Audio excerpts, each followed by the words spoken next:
Para los que juegan Dead Rising, ustedes saben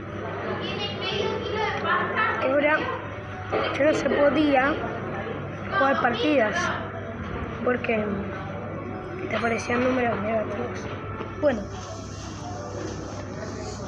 estaba jugando y me pareció que se estaba actualizando el juego y ahora digamos que se arregló el error, así que ahora se puede volver a jugar.